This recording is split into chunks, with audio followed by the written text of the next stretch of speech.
أولا نأخذ قشر رمانة تكون متوسطة الحجم. هنا المقادير تكون حسب طول وكثافة الشعر.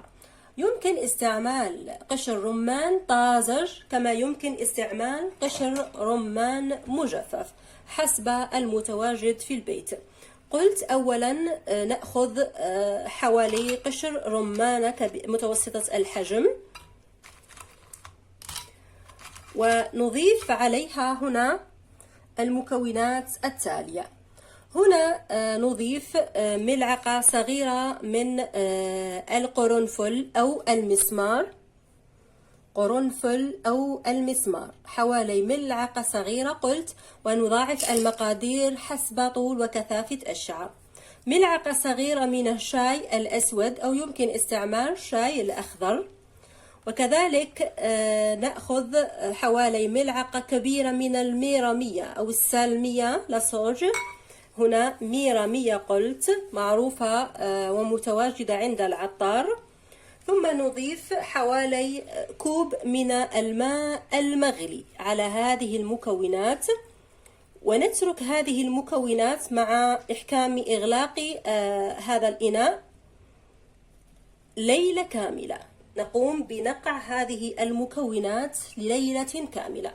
بعد مرور ليلة كاملة نقوم بتصفية هذه المكونات، ثم نقوم بتوزيع هذه الوصفة على كامل الشعر. نركز على أماكن تواجد الشيب، ونقوم بعمل تدليك للفروة، ونترك هذه الوصفة على الشعر طبعا مع تغطية الرأس. يجب الحذر، ونقوم بتغطية الرأس جيدا.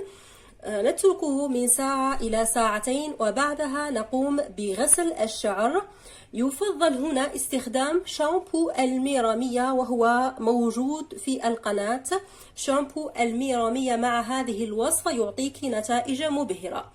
ثم المتبقي من هذه الوصفة نقوم بشطف الشعر به، أو نأخذ بخاخ الشعر ونقوم ببخ الشعر بهذه المتبقي من الوصفة كآخر شطفة على الشعر، ونتركه إلى الاستعمال الثاني أثناء غسل الشعر أو قبل غسل الشعر. نكرر هذه الوصفة 3 مرات في الأسبوع، ونتبع الوصفة مع الشامبو وكذلك البخاخ، والنتيجة تظهر من أول أسبوع. هذه الوصفة قلت هي آمنة للحوامل والمرضعات، وكذلك بالنسبة للرجال يمكنهم استعمالها وبكل أمان. يمكن عمل كمية كبيرة من هذه الوصفة وحفظها في قارورات في المجمد، ونقوم فقط بتسخينها أثناء الاستخدام. ننتقل الآن لعمل الوصفة الثانية، وهي خاصة بذوات الشعر البني. نأخذ قشر رمانة كذلك تكون حسب طول وكثافة الشعر،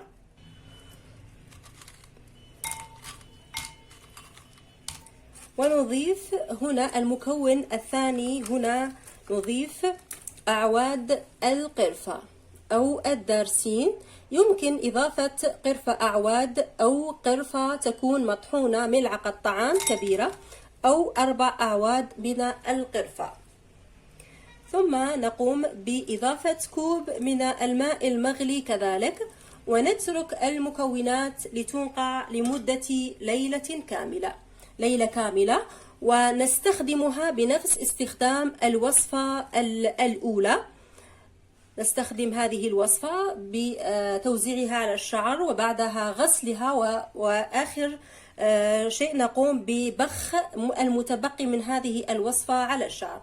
كذلك نستخدمها ل3 مرات في الأسبوع. هي آمنة للحوامل والمرضعات، يمكن استعمالها وبكل أمان. بالنسبة لصاحبات الشعر الأشقر كذلك نأخذ قشر الرمان، حوالي قشر رمانة متوسطة الحجم والمضاعفة، مضاعفة المقادير حسب طول وكثافة الشعر. والمكون الثاني هنا لدينا الكركم. يفضل هنا كركم طبعا أعواد ويطحن في البيت، أو يمكن استعماله بدون طحن. نأخذ ملعقة شاي صغيرة من الكركم، ونضيف كوب من الماء المغلي كذلك. نترك المكونات لتنقع ليلة كاملة، وفي اليوم الموالي نقوم بتصفيتها وتوزيعها على كامل خصلات الشعر حتى الأطراف، ونترك الوصفة على الشعر من 2 إلى 3 ساعات حسب الشيب المتواجد في الشعر. وبعدها نقوم بغسل الشعر بشامبو خاص بذوات الشعر الأشقر. الشامبو طريقة عمله موجودة في قناتي، يمكن الرجوع إلى هذا الفيديو والاستفادة منه. وبعدها نقوم بشطف الشعر بالمتبقي من هذه الوصفة. هي آمنة للحوامل والمرضعات، يمكن استعمالها وبكل أمان.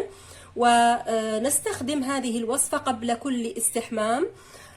وبالنسبة للمتبقي يمكن حفظه في المجمد صالح لمدة شهر كامل.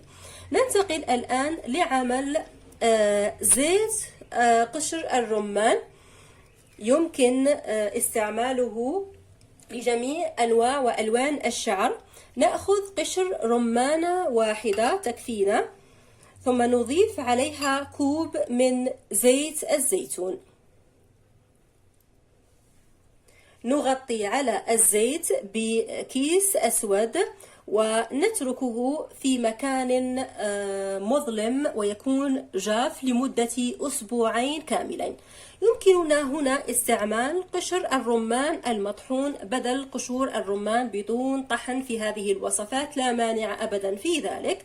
وبعدها نقوم بتصفيته، ويستخدم الزيت على الشعر مع التدليك لفروة الرأس حتى الأطراف.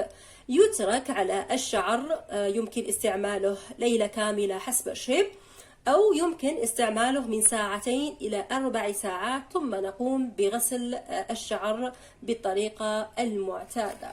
نحرص على تكرار حمام زيت قشور الرمان قبل كل استحمام، ومن أول أسبوعين سنلاحظ النتيجة.